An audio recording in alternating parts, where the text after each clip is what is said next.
할렐루야. 오늘도 우리 예배 가운데 나오신 여러분 축복합니다. 우리를 예배 가운데 부르시고 우리를 인도해 주신 주님, 추석의 모든 시간들 속에서 우리를 보호해 주신 주님을 찬양하며 나아가기 원합니다. 이 시간 자리에서 다 같이 일어나셔서 영과 진리로 우리 주님 바라보시면서 함께 찬양의 고백 드리며 나아가기 원합니다. 주께서 높은 보좌에 주께서 높은 보좌에 앉으셨는데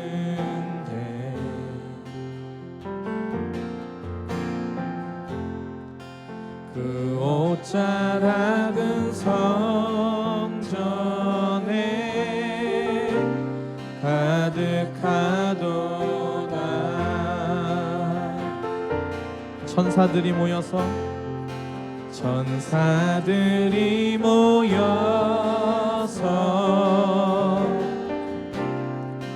서로 장화하여 외치니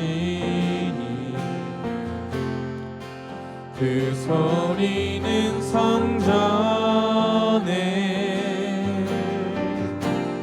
가득하도다.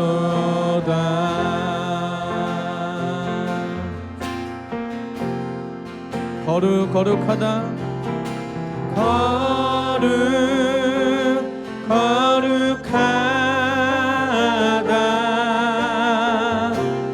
만군의 여호와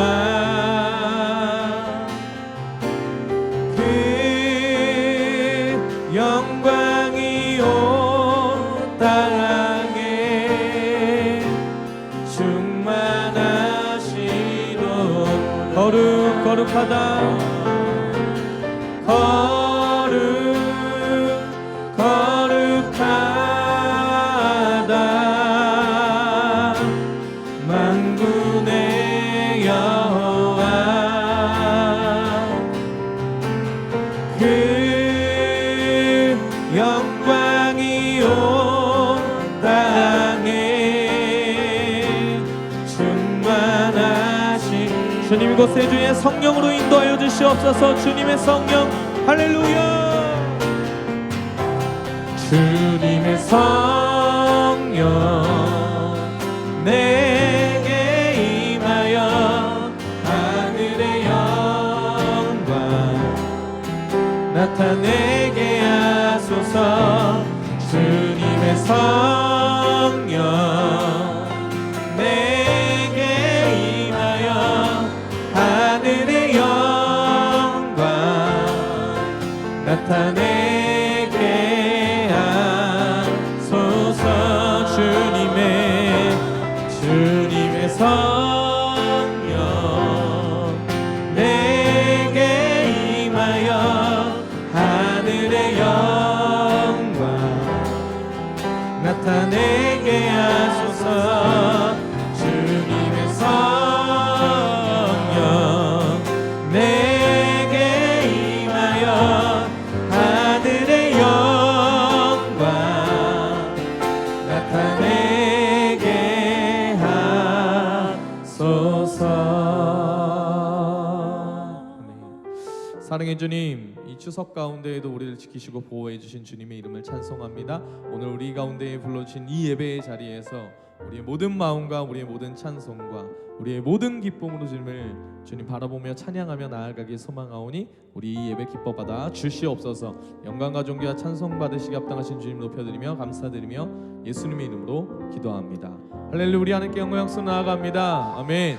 우리 이 시간 기쁨으로 우리를 구원하신 주님을 찬양하며 나아갑니다.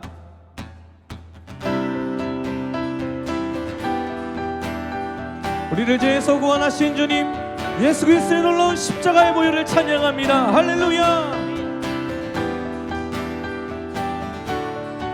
우리를 죄에서 구하시려 우리를 죄에서 구하시려 주 예수 십자가 지셨으니 기쁘게 부르세 할렐루야. 나 구원어. 다시 한번 우리를 죄에서 구하시려 주 예수 십자가 지셨으니 기쁘게 부르세 할렐루야. 나 구원 얻어 구하셨네. 찬송하세 찬송하세 찬송하세 주님 나를 구하셨네. 찬송하세 찬송하세 주가 구원하셨네. 우리를 주께서 구했으니 이전에 행하던 악한 일과 주하고 더러운 모든 죄를 온전히 나 지금 죄에서 사함받아 나 지금 죄에서 사함받아 거룩한 백성이 되었으니 이 육신 장막을 벗을 때도 겁날 것 없. 할렐루야. 찬송하세 찬송하세 찬송하세 주님 나를 구하셨네. 찬송하세 찬송하세 주가 구원하셨. 찬송하세 찬송하세 찬송하세 주님 나를 구하셨네. 찬송하세 찬송하세 주가 구원하셨네. 할렐루야. 예수님을 구하신 주님을 찬송합니다. 우리 믿음의 고백으로 주님께 고백하며 나아갑니다. 우리가 이 세상 떠날 때에 우리가 이 세상 떠날 때에 예수의 손목을 굳게 잡고 영원히 즐거운 천국에서 주 함께 살. 찬송하세 찬송하세 찬송하세 주님 나를 구하셨네. 아멘. 찬송하세 찬송하세 주가 구원하. 찬송하세 찬송하세 찬송하세 주님 나를 구하셨네. 찬송하세 찬송하세 주가 구원하. 우리 마지막으로 찬송하세 찬송하세 찬송하세 주님 나를 구하셨네. 찬송하세 찬송하세 주가 구원하셨네. 할렐루야. 주님을 찬양하기 원합니다. 우리를 구원하신 주님, 우리를 자유케 하신 주님의 이름을 높여드립니다. 할렐루야 할렐루야. 우리 하나님께 영광 박수 나아갑니다. 할렐루야. 주님 찬양합니다. 우리 박수로 주님을 찬양하며 나아갑니다. 우리를 자녀 삼으신 하나님, 놀라우신 주님을 찬양합니다. 하늘에 계신 아버지, 하늘에 계신 아버지 이름 거룩하며 주의 영광 이곳에 가득하게 기도하네. 아멘. 하늘에 계신 아버지 주 이름 다 외치며 주의 영광 이곳에 가득하게 기도하네. 찬양해 새 노래로 찬양해 새 노래로 찬양해 새 노래로 주님께. 우리 선포하시면서 주님의 나라 주님의 뜻이 하늘에 이루어지듯이 모두 선포해 자비한 주 이름 이 땅에 이루어지리라. 할렐루야. 주님, 날마다 일용할 양식 은혜로 주소서. 예수 이름으로 우리 모두 기도하네. 시험에 들게 마시고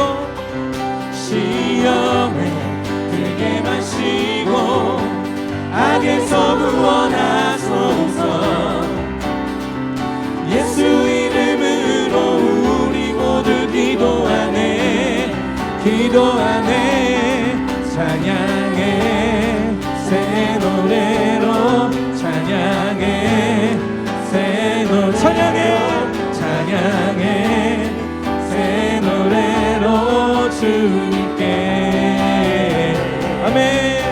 주님의 나라 주님의 뜻이 하늘에 이루어지듯이 모두 선포해 자비한 주 이름 이 땅에 할렐루야. 주님의 나라 주님의 나라 주님의 뜻이 하늘에 이루어지듯이 모두 선포해 자비한 주 이름 이 땅에 이루어지리라.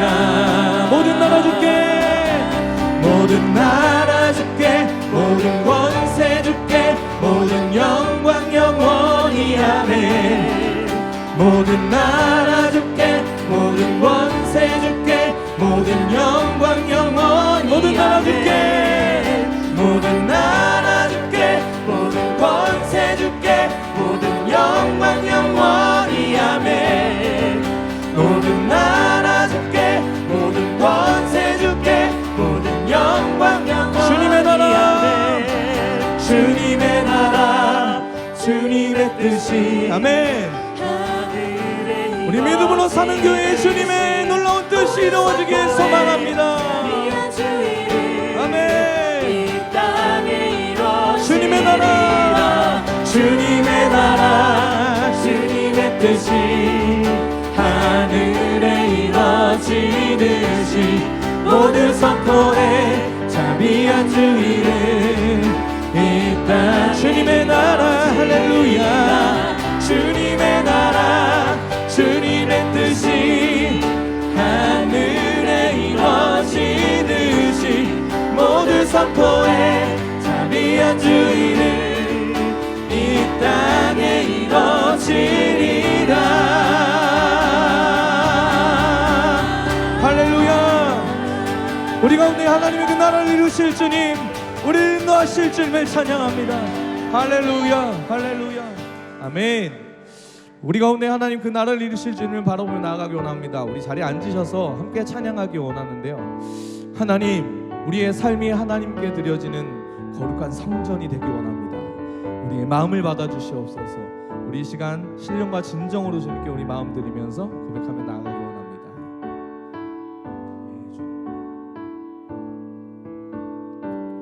나의 마음 받으소서. 나의 마음 받으소서. 오셔서 주님의 저소 삼으소서.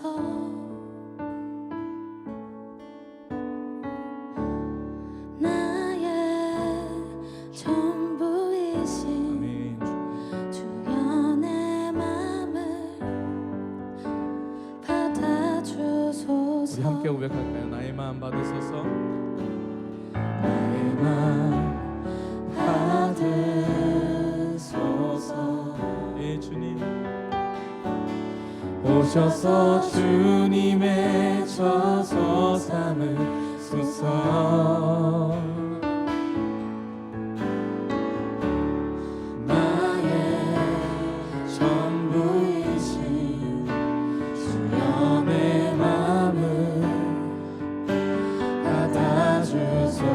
오 나의 맘을 오 나의 맘을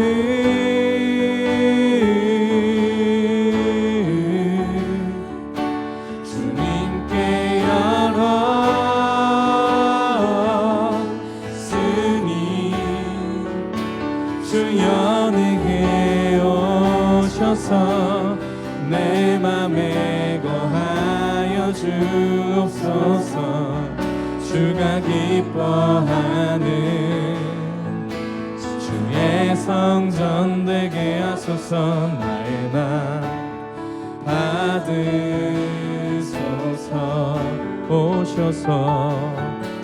오셔서 주님의 저소 삼으소서.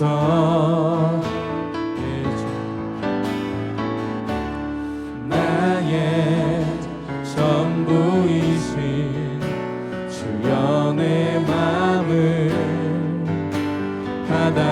오 나의 마음을 주님께 오 나의 마음을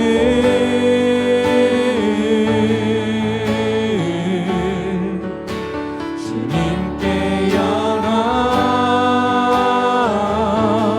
열었으니 주여 내게 오셔서 내 맘에 거하여 주옵소서 주가 기뻐하는 주의 성 나의 마음 받으소서 나의 마음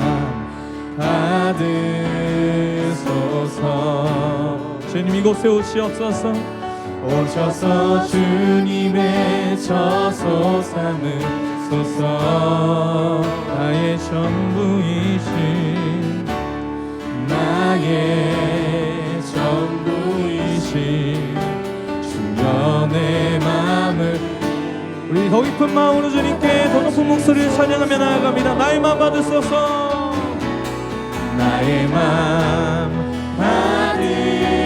받으소서 오셔서 주님의 저소 삼으소서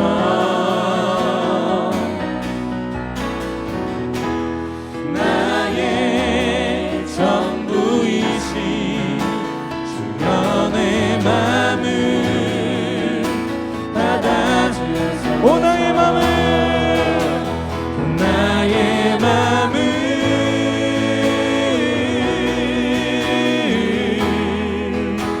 주님께 열었으니 주여 내게 오셔서 내 맘에 거하여 주옵소서 주가 기뻐 주의 성전 되게 주의 성전 되게 나의 맘을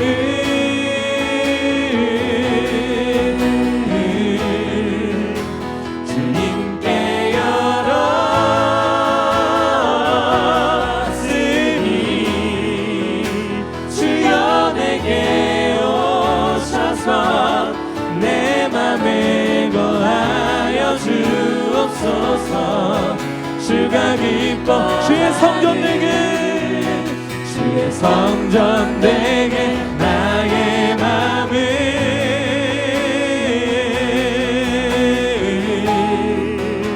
주님께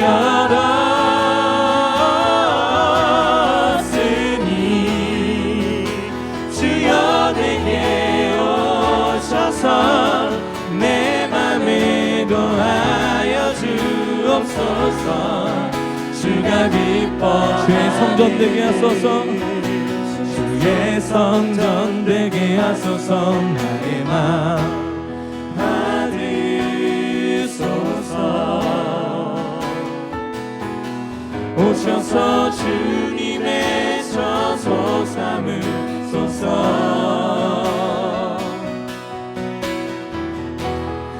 나의 전부이신 주여 내 맘을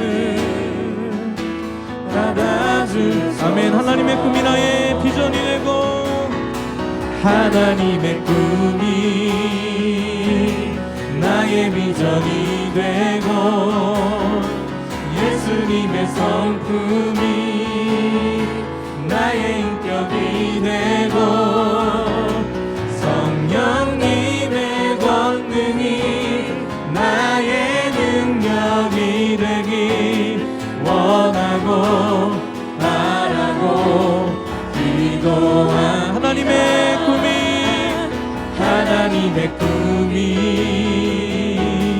나의 비전이 되고 예수님의 성품이 나의 인격이 되고 성령님의 권능이 나의 능력이 되길 원하고 하나님 이것이 우리의 소원입니다. 우리 다시 한번 주님께 하나님의 꿈이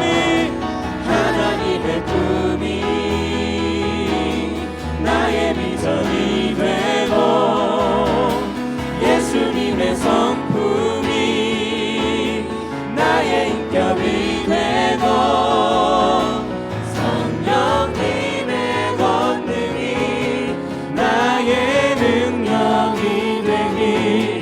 원하고 바라고 기도합니다.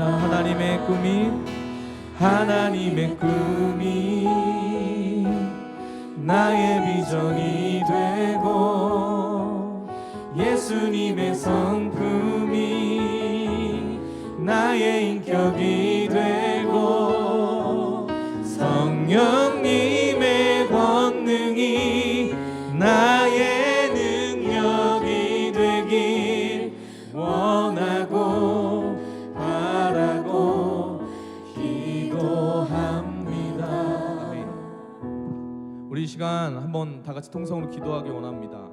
하나님, 우리의 삶이 하나님이 받으시기 합당한 성전이 되게 하여 주시옵소서.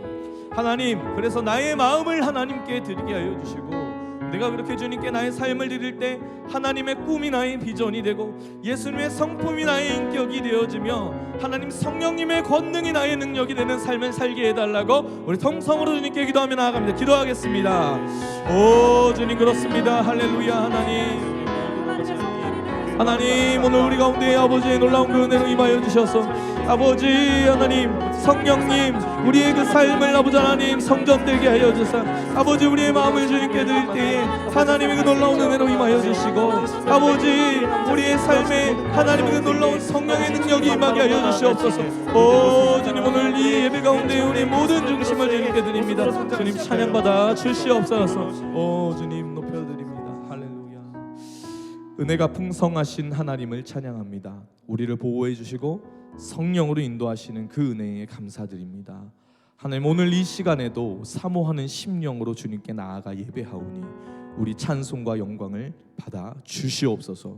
주님, 우리는 이 한 주에도 세상의 삶 가운데에 힘겹게 살다가 이 자리 가운데 왔습니다.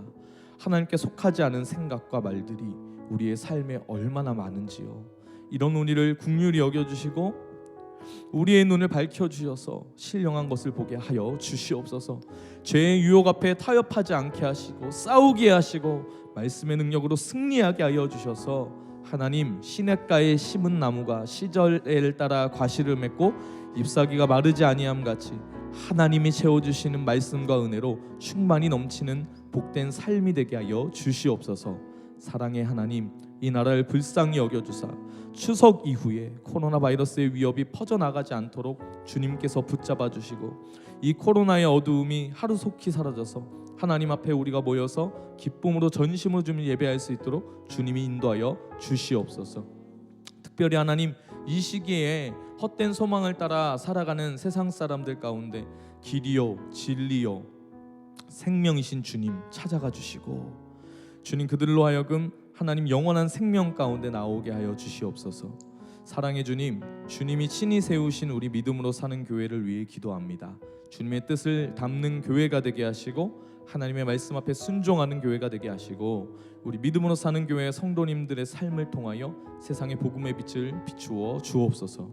오늘도 예배하신 주님의 복된 말씀을 들고 단에 서시는 우리 김경훈 담임 목사님을 기억하여 주셔서 하나님의 권세 있는 그 말씀이 우리에게 오늘 들려지게 하시고 듣는 우리의 마음이 열리어져서 은혜 받게 하시고 성령 충만하게 하시고 하나님의 말씀의 그 비밀이 드러나 우리의 삶과 심령과 우리의 모든 행동의 변화가 있게 되길 소망합니다.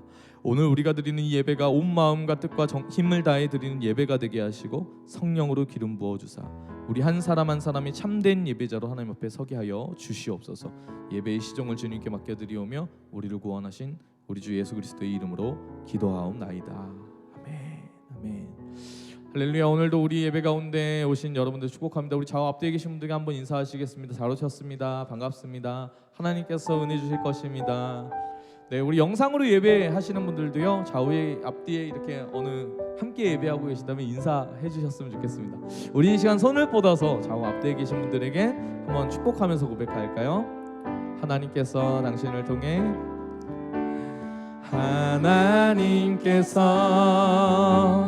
당신을 통해 메마른 땅에 샘물 나게 하시기를 가난한 영혼 목마른 영혼 당신을 통해 사랑하기 원. 네, 우리 서로를 향해 축복의 박수로 환영합니다.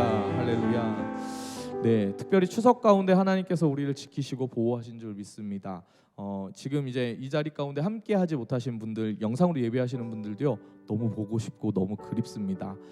우리가 몸은 떨어져 있지만 마음이 한 곳에서 함께 예배하고 우리 살아계신 주님께서 그곳에도 동일하게 임하시는 줄 믿습니다. 오늘 하나님께서 우리에게 주신 말씀 함께 나누기 원하는데요, 사무엘하 7장 1절에서 9절까지의 말씀입니다. 사무엘하 7장 1절에서 9절까지의 말씀, 저 여러분이 한 절씩 교독하시겠습니다. 제가 먼저 읽습니다. 여호와께서 주위의 모든 원수를 무찌르사 왕으로 궁에 평안히 살게 하신 때에 왕이 선지자 나단에게 이르되 볼지어다 나는 백항목 궁에 살거늘 하나님의 궤는 휘장 가운데에 있도다. 나단이 왕께 아뢰되 여호와께서 왕과 함께 계시니 마음에 있는 모든 것을 행하소서 하니라. 그 밤에 여호와의 말씀이 나단에게 임하여 이르시되 가서 내 종 다윗에게 말하기를 여호와께서 이와 같이 말씀하시되 내가 나를 위하여 내가 살 집을 건축하겠느냐.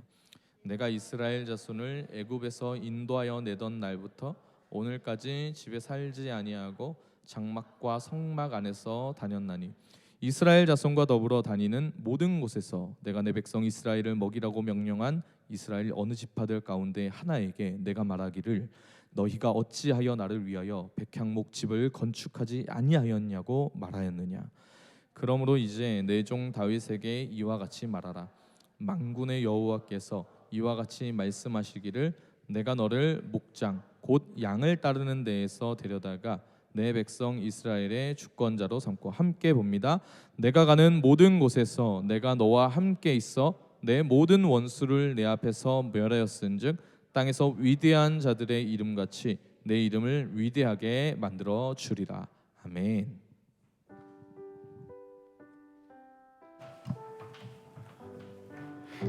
여러분 안녕하세요.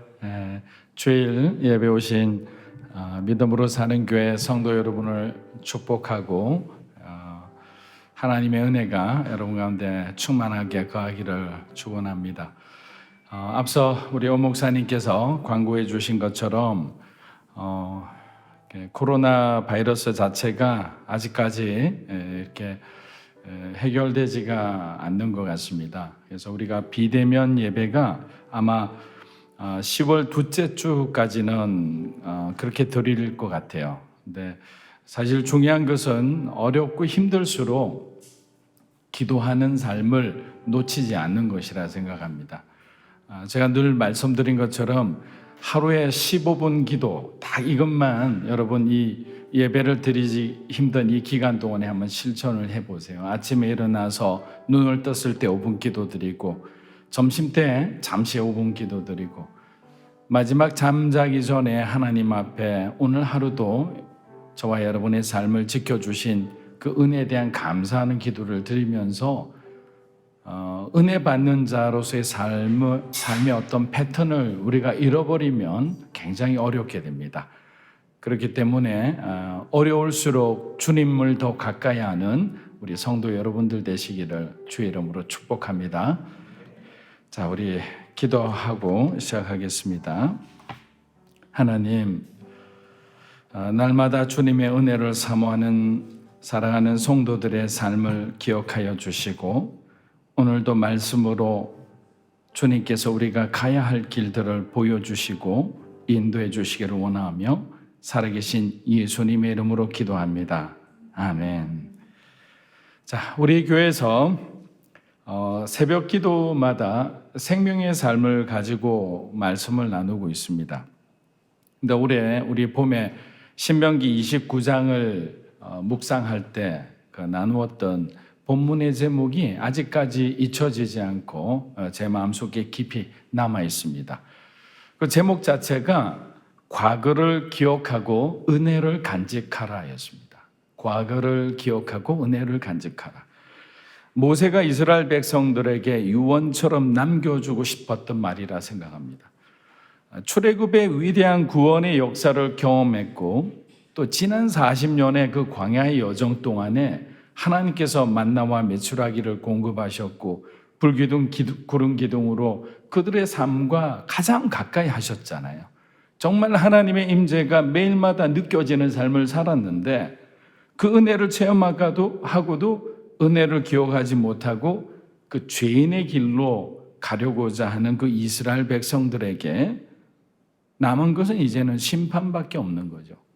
모세는 이러한 하나님의 진노를 어떻게든 면하게 하기 위해서 여러 번 반복해서 말해주고 있는 거예요. 그 말씀의 핵심은 너희가 하나님의 말씀을 잘 듣고 순종하면 하나님의 복을 누리게 되지만 만약에 불순종하게 되면 반드시 그에 대한 대가를 지불하게 되리라 합니다. 화를 입게 된다는 거죠. 그런데 항상 그 중에는 보면 잘 듣는 사람들이 있어요. 신앙에도 모범생들이 있습니다. 반면에 아무리 말을 해도 요리조리 피해가며 마지막 그 두들겨 맞을 때까지 피하다가 그냥 하나님 앞에 붙잡히는 사람들도 있어요. 근데 오늘 본문에 등장하는 다윗은 지난 시간 하나님이 베풀어 주신 은혜를 기억하고 하나님 앞에 감사할 수 있는 사람이었습니다. 이것이 다윗이 축복받은 가장 중요한 키워드라고 생각해요. 은혜를 기억하고 은혜에 감사할 수 있는 사람. 저와 여러분이 지난 시간 동안에 하나님께서 우리에게 베풀어 주신 크고 작은 은혜라고 말할 수 있는 것을 한번 기억해 보십시오. 오늘의 고난과 고통만 생각하지 마시고, 왜냐하면 오늘의 고난과 고통이라고 부르는 이 시간도 얼마 있으면 지나게 돼 있어요. 하나님이 힘을 주셔서 또 그것을 극복하게 하는 거예요. 그리고 훗날 생각하면 지금 오늘 이 시간을 되돌아보면 은혜라고 고백하며 여러분들이 간증한 시간이 반드시 찾아온다는 거예요. 근데 그런 어떤 신앙의 관점, 믿음의 관점에서 바라보지 못하면 오늘의 고통은 우리가 극복하지 못하는 견디기 힘든 하루하루가 된다는 거죠. 참을 수 없으면 차라리 즐기는 거예요. 하나님 주신 목적, 뭔가 뜻이 있겠지. 내가 이해하지는 못하지만 하나님은 모든 것은 아시는 분이니 절대로 주의 종들에게, 저와 여러분에게 애매한 고난은 허락하지 않는 거예요. 이유가 있습니다. 그래서 통과하고 난 뒤에는 우리는 하나님 앞에 감사할 수밖에 없는 거예요. 사무엘하 7장 1절 우리 한번 읽어보겠습니다. 여호와께서 주위의 모든 원수를 무찌르사 왕으로 궁에 평안히 살게 하신 때에, 신앙생활하면서 우리가 언제 하나님을 가장 많이 찾는 것 같습니까? 여러분의 경우는 어떻습니까? 제 경우를 보면 힘들 때예요. 괴로울 때, 뭔가 일이 잘 안 될 때, 그때 평소보다 더 하나님을 자주 찾는 것 같습니다. 여러분 아침에 아침잠 많은 사람들이 있잖아요. 그런데 고난이 시작되면 아침잠이 어디 있어요? 그냥 새벽마다 그냥 1등으로 와서 하나님 앞에 무릎 꿇고 부르짖잖아요. 할 수 있는데 못하는 거예요. 그런데 그런 우리의 어떤 부르짖음조차도 하나님을 찾아오는 자는 하나님은 거절하지 않아요. 있는 모습 그대로 받아주시는 거예요. 그래서 우리는 하나님을 끝까지 신뢰하고 따라갈 수 있는 거예요. 당연히 우리가 어려울 때 찾는 것은 당연하다고 생각합니다. 왜냐하면 그 어려움을 이겨내기 위해서 하나님 앞에 기도해야 되는 거죠. 그러나 정말 하나님이 기뻐하시는 기도는 뭔가? 우리가 배워야 될 만한 기도는 뭔가? 정말 아무 일 없이 평안하게 잘 살고 있을 때, 직장 내에서도 인정받고 여러분이 하는 사업도 잘 되고 어떤 재정적으로나 환경적으로나 아무런 문제가 없을 때, 그때 여러분들이 자원해서 하나님 앞에 여러분의 시간과 재능과 물질을 하나님 나라 위에 쓰임받기 위해 기도하는 거예요. 다윗은 오늘 그렇게 기도하고 있는 거예요. 그것도 만약에 그런 어떤 헌신의 삶이 지금 여러분의 안정된 삶에 어떤 많은 부분을 포기하고 희생해야 되는 상황이라면 사실 이런 기도를 하기가 쉽지 않겠죠. 그런데 오늘 본문을 보니 다윗에게 그 인생에 두 번 다시 없을 평안의 시간이 찾아온 거예요.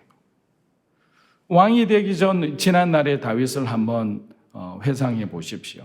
목동의 시절은 매우 가난하고 외로웠습니다. 그런데 마음만은 평안했던 시간이에요. 여러분의 어떤 지난 시간들도 한번 되돌아보십시오. 언제 가장 외로웠습니까?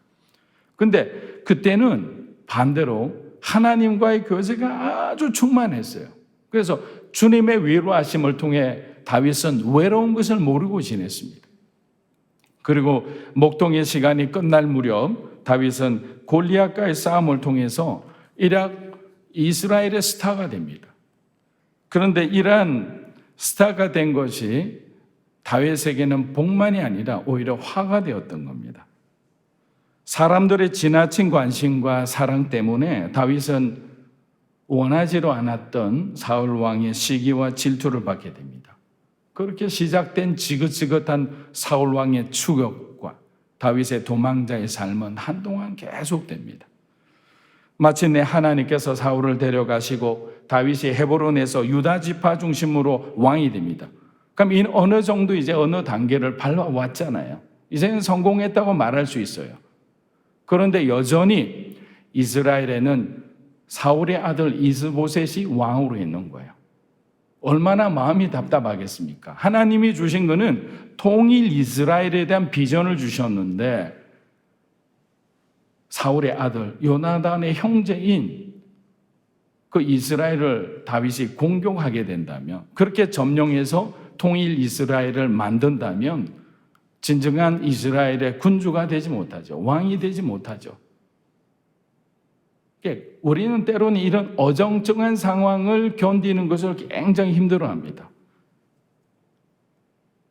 들어가라면 들어가고 나오라면 나와야 되는데 이런 상황에서 7년 반이란 시간을 보내게 되잖아요. 그러나 이런 긴 인내 시간을 통해서 하나님께서는 마침내 그의 나이 30세가 되었을 때 이스라엘의 왕으로 세워줍니다. 그리고 하나님의 법궤를 아비나답의 집에서 예루살렘으로 가져와서 이제 비로소 정치적, 군사적, 영적으로 하나를 이루은 거예요. 모든 것을 이루었으니까 이제 내가 좀 쉬어도 되겠다. 이제 내가 좀 누려도 되겠다. 고생한 만큼 보람 있게 살아보자라고 생각할 수 있잖아요. 보통 사람이라면 다 그렇게 생각할 거예요. 그런데 다윗은 뭐라고 생각했나요? 오늘 1절 있을 때 이렇게 얘기하잖아요. 하나님을 위한 성전을 지어야겠다. 이 성전을 짓는다는 이 건축 계획은 어떻게 보면 국가적인 어떤 행사잖아요. 어마어마한 것이거든요. 10년, 20년이 걸릴지 몰라요. 그런데 자신의 모든 정력과 모든 것을 갖다가 퍼부어도 이룰 수 있을까 말까 하는 그런 어떤 위대한 프로젝트를 자기가 생각을 했던 그 자체가 대단한 거죠. 그만큼 중심이 하나님을 향해 있었던 사람이에요. 사무엘하 7장 1절에서 2절 우리 다시 한번 읽어보겠습니다. 여호와께서 주위의 모든 원수를 무찌르사 왕으로 궁에 평안히 살게 하신 때에 왕이 선지자 나단에게 이르되 볼지어다 나는 백항목 궁에 살거늘 하나님의 궤는 휘장 가운데 있도다. 자, 여기서 여러분 다윗의 신앙을 잘 알 수 있는 중요한 단어 2개가 나옵니다. 첫 번째는 뭐냐면 1절에 여호와께서라는 단어예요. 여호와께서. 다윗은 지금 백향목으로 만든 이 화려한 궁전에서 평안히 살고 있는 이 모든 공로를 누구한테 돌리고 있죠? 자신에게 돌리고 있지 않아요. 하나님이 해주셨다라고 하는 거예요. 여러분 삶 가운데 어떤 일들이 일어날 때 어떤 유혹이 나와요. 그냥 누군가가 일을 내가 잘했다고 좀 칭찬해 주면 안 되느냐. 여러분 마음에도 나는 이 정도 능력이 되는구나. 자존감을 가지고 자부심을 느끼는 건 좋지만 교만해지면 안 되는 거예요. 자만하면 그 순간에 넘어지게 되는 거예요. 다윗은 바로 그 시간에 하나님의 영광으로 돌리는 거예요. 우리들도 우리들의 삶이 어려울 때보다 모든 것이 잘 돼갈 때 사실 더 주의해야 되는 거예요. 얼마나 많은 사람들이 자기의 성공을 자랑하고 싶겠습니까? 여러분에게 어떤 힘과 영향력을 주어지잖아요. 어떤 직장에서나 그 위치가 자꾸만 승진하잖아요. 그러면 정말 달라지거든요. 그 직급에 따라서 많은 것을 할 수가 있어요. 그럼 그 직급에 맞게끔 자기가 누릴 수 있는 것들이 있는데 누리지 않고 그 영향력을 부하들과 나누는 사람들이 있어요. 공동체를 위해서 희생하는 사람들이 있어요. 아무도 안 볼 것 같죠. 가장 가까이 있는 사람들이 보고 있어요. 말하지 않을 뿐이에요. 제가 일본 선교 갔을 때 일본 목사님들이 가장 저에게 일본인의 특징에 대해서 말씀해 주시면서 얘기해 준 조언이 있어요. 그게 뭐냐면 일본 사람들은 일본말로 다마루라는 것은 이렇게 말을 안 하고 있다 이 말이거든요. 그냥 침묵하고 있는 것처럼 보이지만 사람들이 모든 것을 보고 있다고 생각하셔야 됩니다는 거죠. 같은 행사를 하더라도 저와 여러분들이 가서 행사 멤버로 있으면 그냥 이렇게 인사하고 뭐 이렇게 왔다 갔다 하지만 사실은 보고 있는 거예요. 여러분의 동역자들도 여러분이 어떤 태도로 하고 있는지 보고 있는 거죠. 하나님도 어떤 마음으로 보이지 않는 부분까지 하나님은 보고 계시는 거예요. 그래서 그 중심을 보고 사람들이 어떻게 보면 갑자기 왜 저 사람을 하나님이 세워줄까 물음표를 가질 때가 있잖아요. 여러분이 보지 못하는 그 사람의 중심을 하나님은 보고 계시는 거예요. 사람은 잘 느끼지 못할 수 있어요. 어떻게 우리가 상대방의 마음을 알 수 있을까요? 여기 계신 여러분들, 영상으로 예배드리시는 여러분들의 신앙의 삶을 담임 목회자인 저도 어떻게 다 알겠습니까?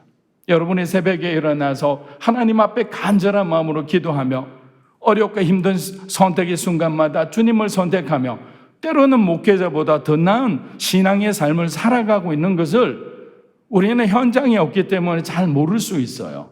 그러나 누구는 아시죠? 우리 하나님은 알고 계시고 보고 계시는 거예요.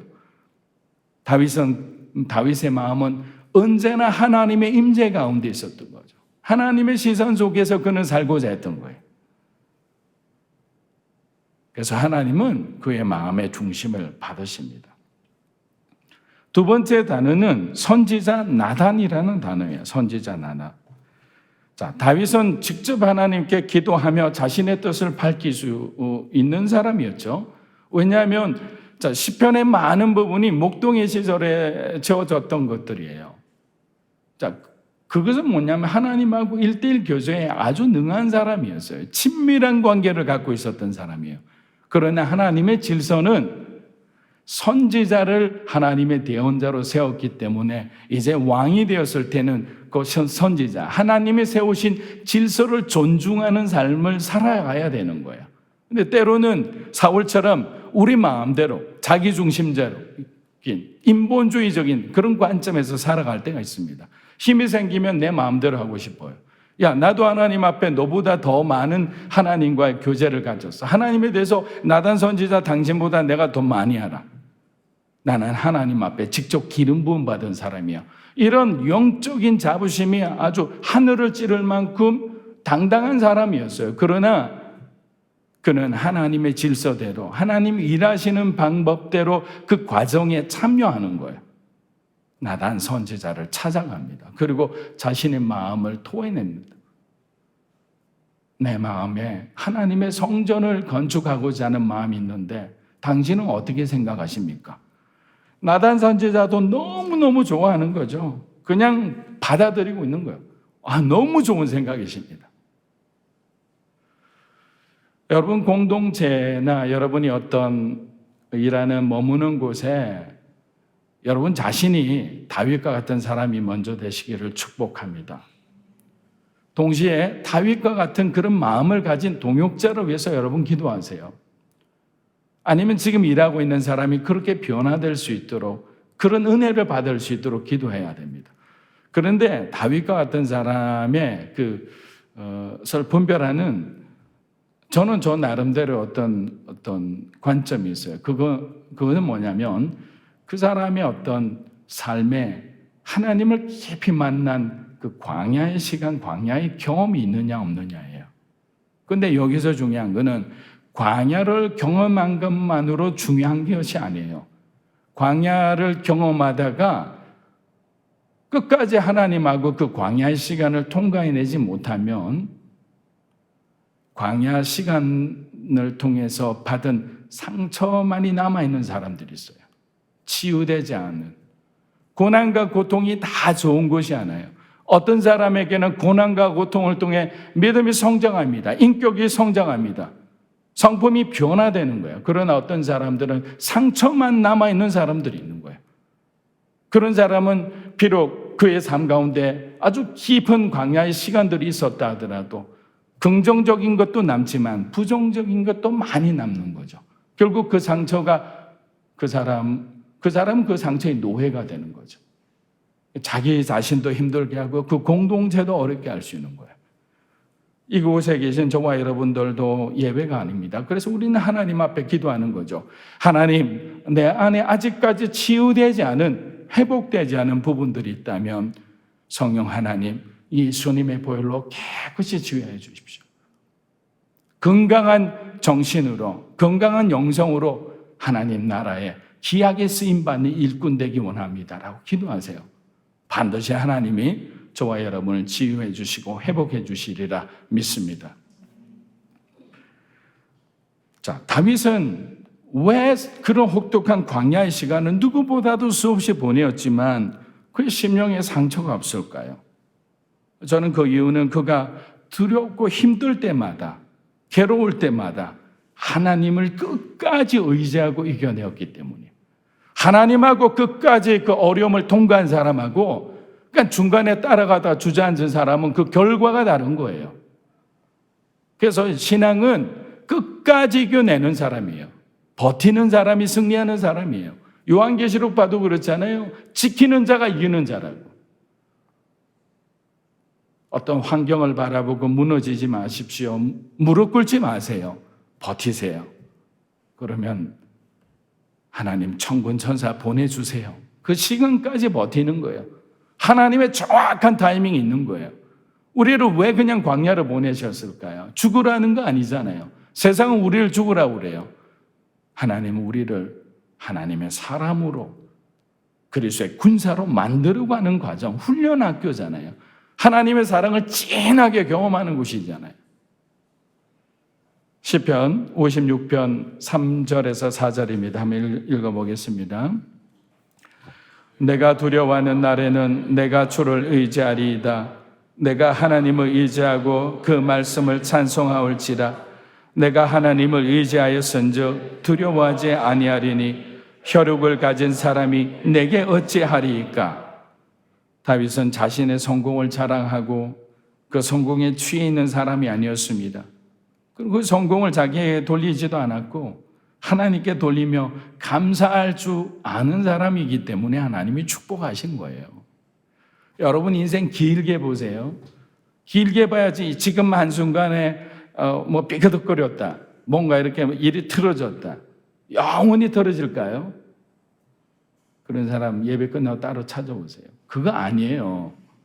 이 시간은 이 일은 여러 가지 스펙트럼이 많은 거예요. 그 중에 하나일 뿐이에요.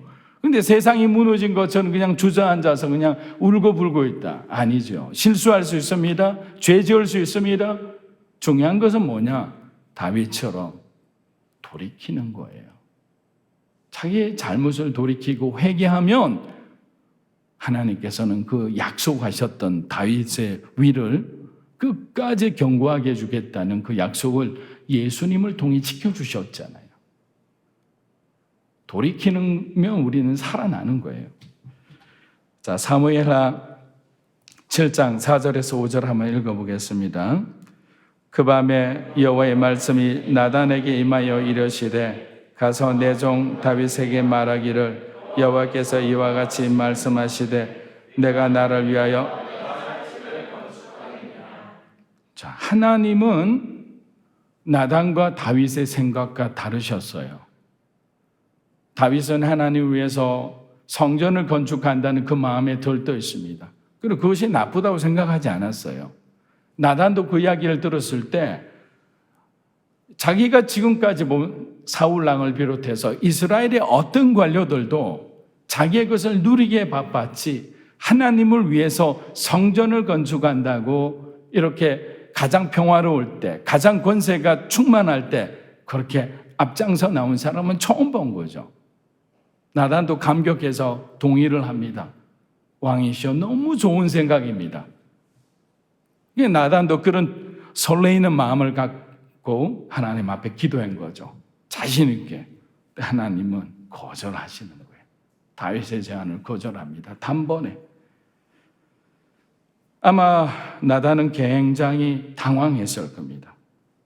그런 나단의 마음을 아시는지 하나님께서는 나단에게 강하게 명령으로 말씀하는 거죠. 뭐라고 얘기하느냐? 너는 지금 바로 내 종 다윗에게 가라.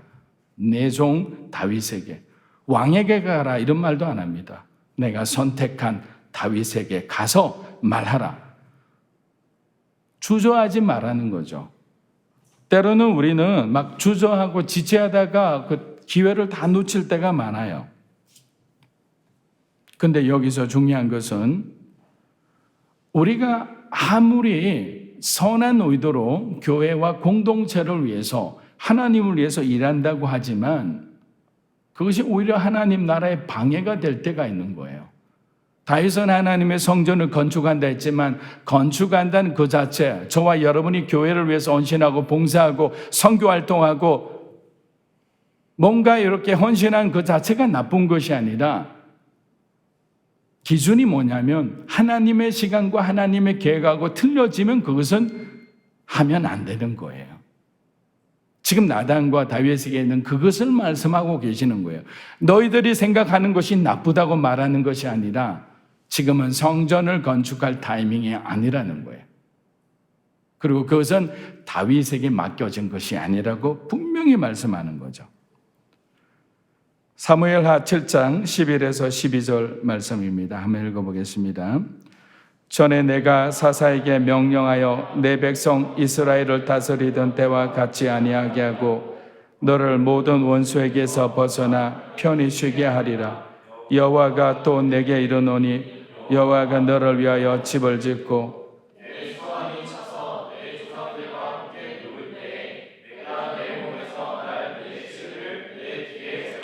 그의 나라를 견고하게 하리라. 자, 여기서 우리는 두 가지를 알게 됩니다. 첫째는 믿음의 삶은 내가 원하는 것을 하는 것이 아니라 하나님이 원하는 것을 해야 한다는 거예요. 우리는 때로는 그것을 분간하지 못할 때가 있어요. 여러분이 원하는 것을 하고자 할 때가 있어요. 근데 하나님은 멈추게 하시는 거예요. 왜냐하면 그것은 하나님에게 해가 될 뿐만 아니라 우리 자신에게도 해가 되는 거예요. 그리고 지금 다윗이 건축하고자 하는 이 타이밍도 좋지 않는 거죠. 자, 이제 통일 이스라엘이 된 지 얼마 안 됐잖아요. 자, 그럼 이 나라의 모든 이슈가 어디에 다 빨려 들어가냐면 성전 건축에 다 빨려 들어갑니다. 그럼 나머지 것을 할 수가 없어요. 백성을 돌아볼 수도 없습니다. 그리고 성전을 어찌어찌해서 10년, 20년에 걸쳐서 건축을 했다고 생각해 보세요. 그러면 이스라엘 백성들 마음과 주변의 다른 왕들에게 이 성전은 하나님의 성전이 아니라 다윗 성전으로 불리게 됩니다. 그런 오해의 소지가 많은 거예요. 사람에게 집중되어 있잖아요. 다윗 왕이 진두에 서서 하잖아요. 하나님으로부터 발휘된 게 아니잖아요. 우리는 우리가 일을 할 때 주의해야 되는 것은 하나님의 영광을 가리게 되면 그것은 그 시간부로 하나님의 일이 아닌 게 되는 거예요. 아무리 우리가 노력하고 사람들이 보이기에 어떤 풍성한 열매를 맺었더라도 하늘의 어떤 계산표로 보면 그것은 제로가 되는 것이 아니라 마이너스가 되는 거예요. 그럼 어떻게 해야 되느냐? 멈춰야 되죠. 내가 그토록 그렇게 바라고 하고 싶었던 일이라도 주님이 원하시지 않으면 멈춰야 되는 거예요. 그것이 신앙의 법칙입니다.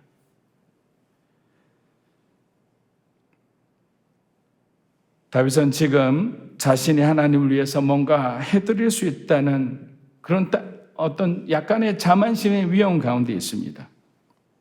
왜냐하면 자신과 하나님의 집을 비교하면서 뭐라고 얘기하냐면요. 하나님의 집에 초라하다고 자신은 왕궁에 있는데 하나님의 집은 초라하다고. 자, 이거는 정말 하나님에 대해서 잘못 알고 있는 거죠. 왜냐하면 출애굽 시대에 하나님은 어디에 계셨습니까? 지금보다 더 초라하고 초라한 성막 가운데 있었어요. 또 지난 다윗이 법궤를 찾기 전까지 지난 70년 동안은 산골에 있는 한 레위인의 그 방 가운데 있었잖아요. 근데 하나님 여기서 무엇을 가르쳐 주시고자 하냐면 나는 인간이 만든 성소라는 곳에 휘장 가운데 성전 가운데 거하는 하나님이 아니라는 거죠. 하나님은 우리가 만든 곳에 제한되어 있는 분이 아닌 거예요. 그냥 하나님께서 허락하신 곳에 스스로 그곳 가운데 임재하실 뿐인 거예요. 그리고 성막을 만들 때 모세가 다 기획해서 만들었나요? 출애굽기 읽어보세요. 하나님이 일일이 천하나 실하나 그 길이와 높이까지도 다 주님이 결정하셨어요. 자, 여기서 우리가 알 수 있는 것은 우리의 인생의 처음과 끝은 누가 주도해 나가는 겁니까? 우리의 인생의 주권을 누가 가지고 있습니까? 하나님인 거죠. 그러나 하나님은 우리가 하나님을 위해서 품고 있는 그 마음은 아는 거예요. 그래서 지금은 하나님이 판단하시기는 나의 집을 짓는 것이 아니라 다윗의 집을 지어야 된다. 다윗의 집을 견고히 해야 된다고 생각하신 거예요. 이유는 단 하나입니다. 다윗의 왕조를 통해서 누가 태어나십니까? 예수 그리스도가 태어난 거죠. 하나님의 원대한 그 큰 그림 속에 하나의 그림이 다윗인 거예요. 그 다윗이 바로 연결되는 브릿지가 되는 거죠. 복음의 브릿지가 됩니다. 구원의 역사의 브릿지가 됩니다. 그렇기 때문에 이 브릿지가 무너지면 안 되기 때문에 하나님께서는 이 다윗 왕조를 특별히 사랑하시고 그들에게 은혜를 베푼 거예요. 만약에 저와 여러분들, 이곳에 계신 분들, 예배드리는 모든 분들을 하나님이 쓰시기로 하나님께서 작정하신다면 여러분들을 하나님께서는 평화의 다리로, 하나님께서는 기름 부음의 통로로 사용하시리라 믿습니다. 그렇기 때문에 여러분은 끊임없이 하나님을 갈구하세요. 갈망하세요, 다윗처럼. 만약에 하나님 앞에 하나님 이 일을 하면 어떻겠습니까? 나에게 이런 마음이 있는데 이것이 잘못되었습니까? 주님 앞에 묻는 거예요. 하지 말라면 안 하면 되는 거죠. 이거를 하지 말라고 했다 그냥 며칠 그냥 실망해서 그냥 2, 3주 그냥 교회도 안 나오고 행방불명되는 그런 신앙인은 되지 않기를 바랍니다. 하나님은 말씀하시면 순종하고 그 순종 가운데 하나님의 복과 은혜가 있는 거예요. 우리 시편 91편 14절을 한번 읽어보겠습니다. 하나님이 이르시되 그가 나를 사랑한즉 내가 그를 건지리라. 그가 내 이름을 안즉 내가 그를 높이리라. 잠언서 4장 8절입니다. 이라 그리하면 그가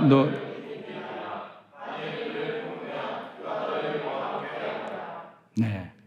자, 그러면 무엇이 궁금해지냐면 나단을 통해 성전 건축에 반대하는 하나님의 생각을 들었어요. 다윗의 반응은 어떨까요? 자, 여러분이 오랫동안 사모했던 그 계획들을 하나님이 멈춰라고 기도 가운데 말씀하셨어요. 그래서요, 여러분 어떤 분들은 이게 지혜롭다가 절대로 얘기하지 않는데 자기가 정말 하고 싶은 일이 있을 때는 기도는 하는데 기도만 하고 일어서는 분들이 있어요. 보통 기도하고 난 뒤에 주님 말씀해 주십시오라고 듣는 시간이 있잖아요. 그냥 하나님 그렇게 해 주시옵소서, 주시옵소서, 아멘 하고 딱 일어나는 거죠. 왜? 하지 말라 할까 봐. 제 경험입니다, 그냥. 우리 그런 마음이 있거든요. 그냥 하나님이 내 마음을 그냥 지켜주셨으면, 내가 하고 싶은 대로 한번 허락해 주셨으면 하는 마음이 있는 거예요. 근데 그때 주님은 지켜보는 거죠. 순종하는지 불순종하는지. 아무리 하나님의 집을 세우려는 자라도 하나님의 뜻과 하나님의 생각과 하나님의 시간에 맞지 않으면 그것은 허락되어질 수 없다는 것을 받아들이는 것이 믿음이에요. 나를 포기해 놓은 상태잖아요. 내려놓은 거잖아요. 그냥 이렇게 십자가에 못 박혀 있는 상태에서 주님이 우리를 이끌고 가시는 거예요. 그것이 가장 행복한 사람이 인생이요. 가장 은혜 받은 사람의 모습인 거예요. 사무엘하 7장 20에서 21절을 보면 다윗의 모습을 우리가 알 수 있습니다. 한번 읽어보겠습니다. 주 여호와는 주의 종을 아시오니 다윗이 무슨 말씀을 하오리까? 주의 말씀으로 말미암아 주의 뜻대로 이 모든 큰 일을 행하사 주의 종에게 알게 하셨나이다. 아멘. 다윗은 하나님께서 내 마음을 아시오니 내가 더 이상 무슨 말씀을 드릴 수 있겠습니까? 또한 하나님께서 나의 과거를 아시고 오늘 왕으로 세워주신 분도 하나님이시고 자신의 미래 또한 하나님 손에 있는데 내가 지금 계획하는 이것이 무엇이 중요하겠습니까? 주님 말씀대로 순종하겠습니다. 그냥 그대로 받아들이고 있는 거예요. 자, 그런데 하나님께서 다윗에게 이런 말들이 우리가 많이 해석을 하잖아요. 왜 성전을 짓지 못하게 하셨을까요? 여러분 아마 이런 대답을 할 거예요. 다윗이 전쟁을 통해 피를 많이 흘렸다. 역대상 가운데도 그 말씀이 있어요. 근데 이 말씀을 오역을 하면 안 되는 거예요.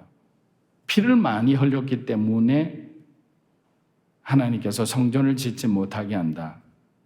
그러면 다윗의 결격 사유처럼 보이잖아요. 결점처럼 보이지요. 그게 아닌 거죠. 사명이 다르다고 얘기하는 거예요. 왜냐하면 다윗을 이스라엘의 왕으로 세우기까지 당연히 전쟁을 치를 수밖에 없잖아요. 그러면 하나님께서 그에게 성전을 짓고자 하는 사명을 주고자 했으면 그런 전쟁을 치르게 하지 않았겠죠. 만약에 그 기준이 피를 많이 흘리면 안 되는 것이라면. 모세에게도 무리바 물사건 그 화낸 것 때문에 요단강 건너 약속의 땅에 들어가지 못한다? 여러분 그게 이해가 되나요?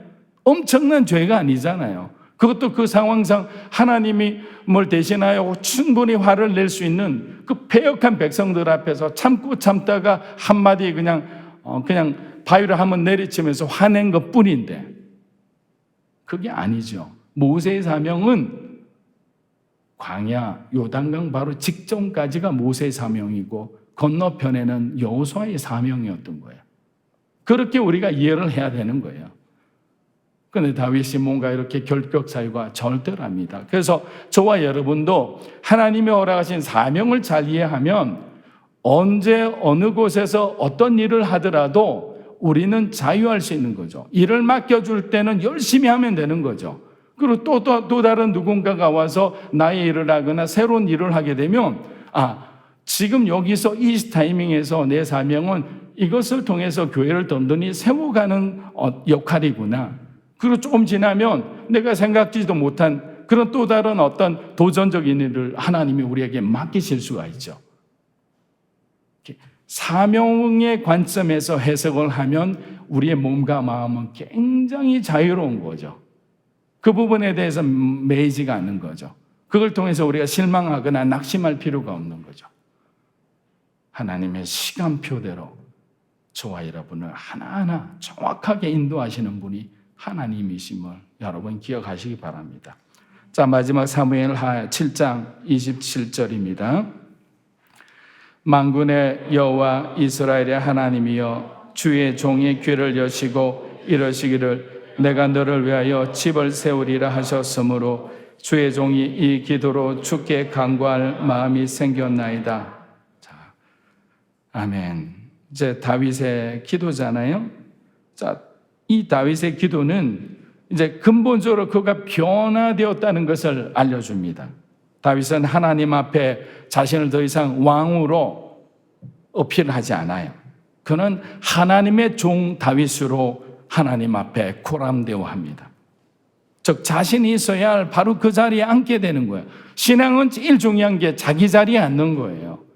그 자리에 있다라면 여러분이 아무리 좋은 자리에 앉더라도 상석에 앉더라도 불편한 거죠. 예수님이 말씀하신 비유 가운데 어느 순간에 말 속으로 쫓겨날 수 있는 거예요. 다윗이 자기 자리에 앉기 시작하자 비로소 하나님이 그려가시는 큰 구속사의 그 그림이 어느 정도 이해되기 시작하는 거죠. 다 이해하지는 못하지만 무엇을 이해했느냐? 지금 하나님께서 다윗 왕조를 이렇게 견고히 세워가는 것은 자기 자신의 부귀영화, 자기 왕조, 자기 후손의 잘됨이 아니라 자기 이후에 또 다른 더욱 중요한 한 사람이 등장할 것을 예고하는 것이라는 것을 알게 된 거죠.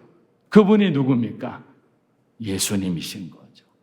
결국 성경은 모든 것이 기승전 뭡니까?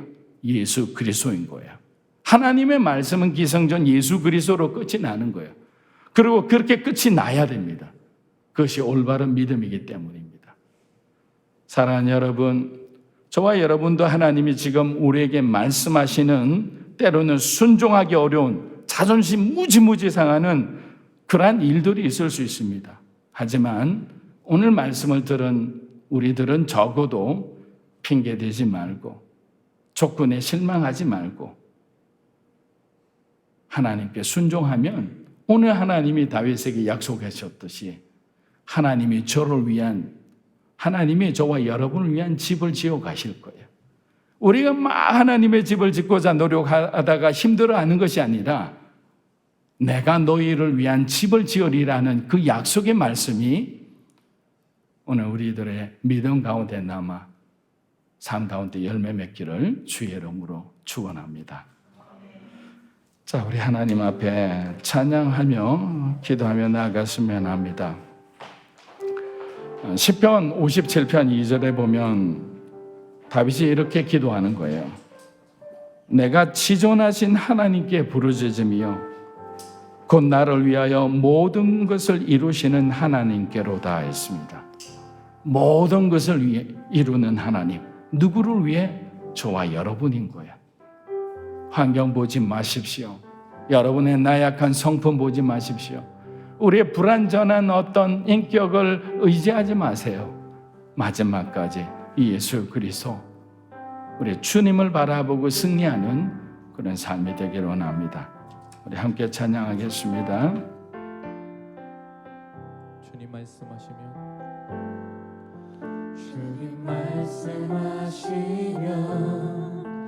내가 나가리라. 주님 뜻이 아니면 내가 멈춰서리라. 나의 가고 서는 것 주님 뜻에 있으니 오 주님 나를 이끄소서. 주님 말씀하시면 주님 말씀하시면 내가 나가리라. 주님 뜻이 아니면 내가 멈춰서리라. 나의 가고 서는 것 주님 뜻에 있으니 오 주님 나를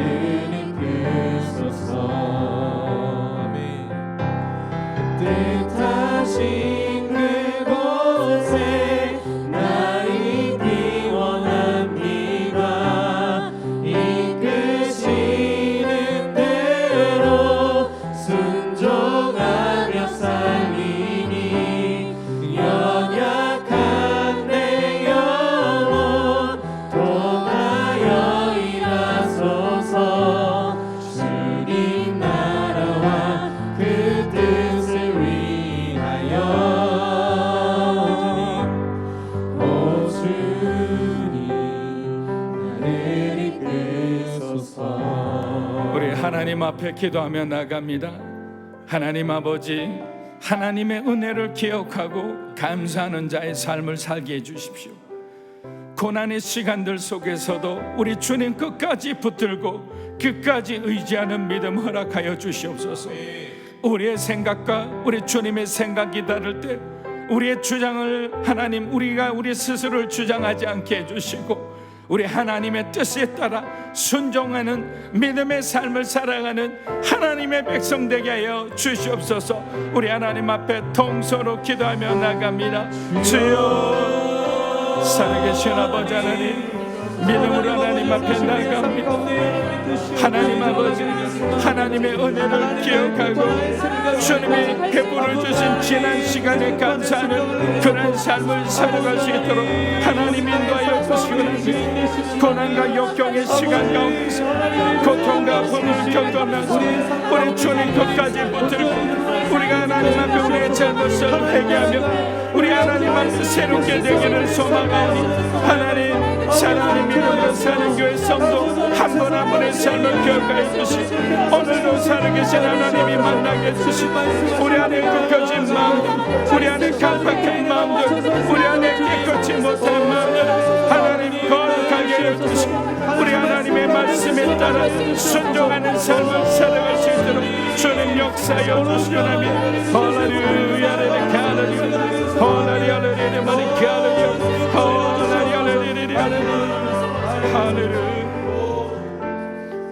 하나님, 하나님의 집을 세우는 자의 축복을 허락하여 주시옵소서. 주님을 위해 쓰임받는 우리 가정이 되게 하여 주십시오. 우리들의 삶이 평안할 때 하나님이 축복해 주셔서 세상 가운데 우리가 잘 나갈 때 인정받을 때 오히려 주님을 위해서 헌신하는 그런 한 사람 한 사람 되게 인도하여 주시곤 합니다. 우리들의 자녀들의 삶을 하나님 눈동자처럼 지키고 보여 주시고 그들의 필요를 채워주시되 무엇보다도 그들의 인생이 다윗처럼 하나님의 합한 자 그들의 중심이 주님을 향해 가는 그러한 믿음의 삶을 살게 하나님 역사여 주시옵소서. 통성으로 기도합니다. 주여, 하나님 아버지 감사합니다. 하나님, 하나님의 집을 세우는 자의 은혜를 우리에게 허락하여 주시기 원합니다. 주님을 위해 쓰임받는 가정이 되기 원합니다. 우리들의 삶이 평안해지고 세상 가운데 우리가 잘 나갈 때 우리 하나님을 돌아볼 수 있는 사람, 믿음으로 주의 길을 걸어갈 수 있는 십자가의 복음을 전하고 나누는 자의 삶을 살게 해주시고 사랑하는 우리 자녀들의 삶을 우리 하나님 기억하여 주시거나 우리의 삶 가운데 어려움과 힘듦이 하나님 우리가 좌절하지 않고 낙심하지 않으며 우리가 주저하지 않으며 우리 하나님을 소망으로 이겨낼 수 있도록 믿음을 더욱더 하나님 붙들어 주시곤 합니다. 할렐루야 할렐루야 예수 그리스도로 축복합니다. 하나님 많이 갈루야 할렐루야 많이 가자 할렐루야 할렐루야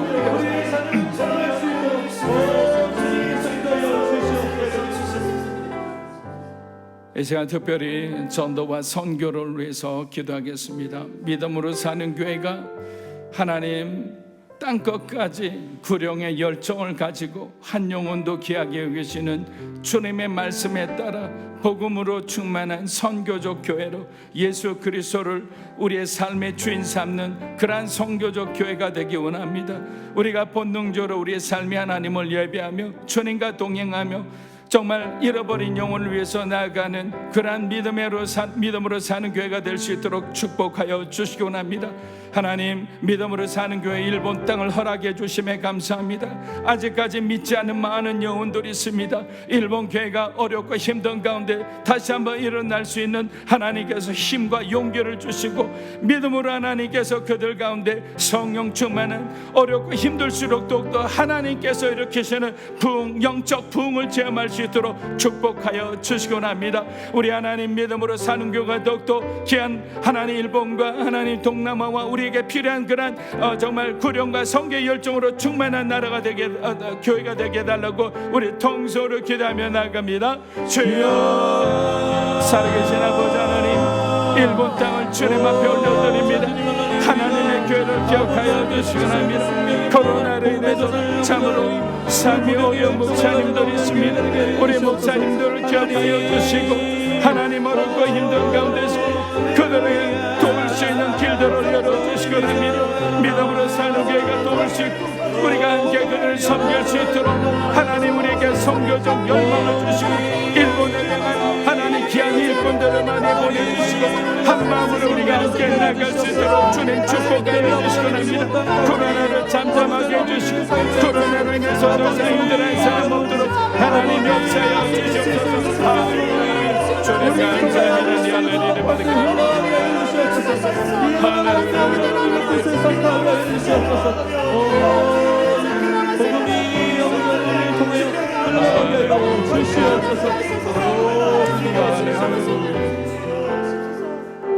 하나님이 나라 민족을 기억하여 주십시오.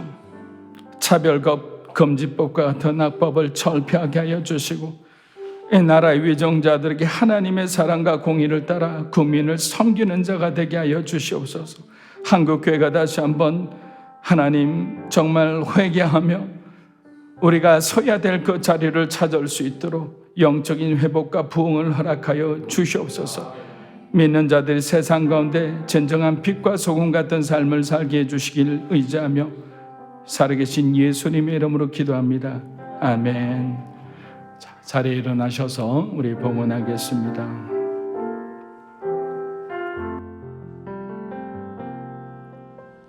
나의 모습 나의 소유 주님 앞에 모두 드립니다. 모든 아픔 모든 기쁨 내 모든 눈물 받아주소서. 나의 생명을 드리니 주 영광 위하여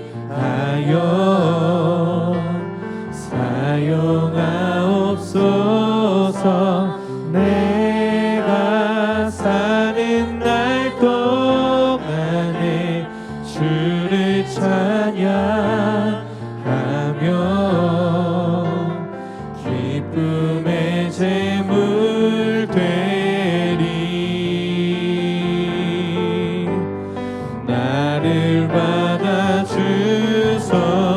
나의 생명을 드리니 주 영광 위하여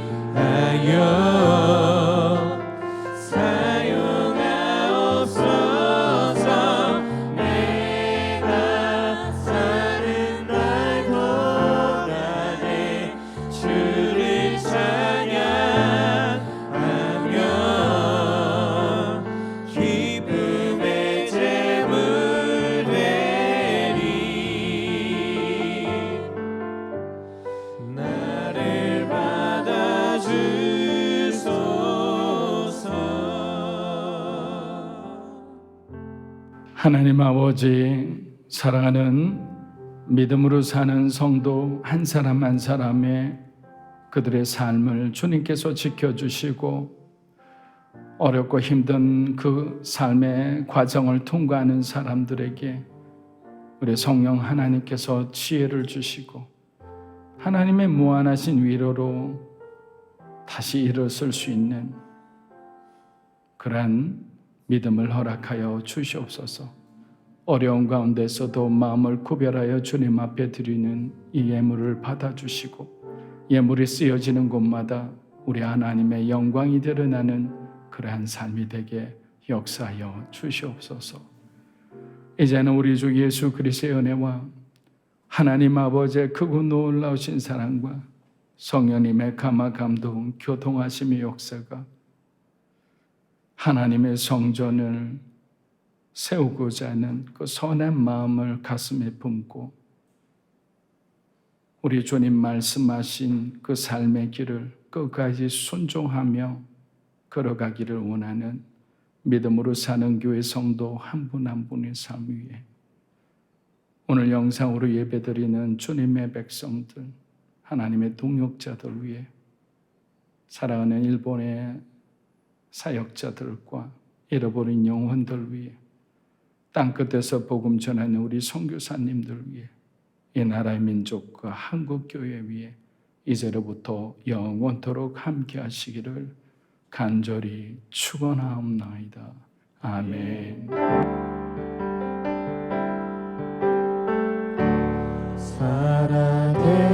살아계신 주 나의 참된 소망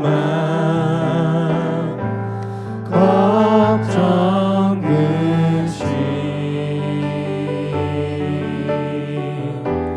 전혀 없네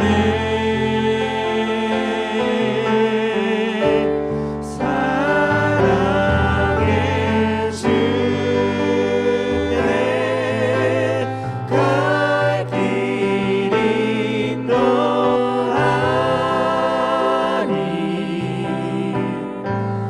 내 모든 삶의 기쁨 늘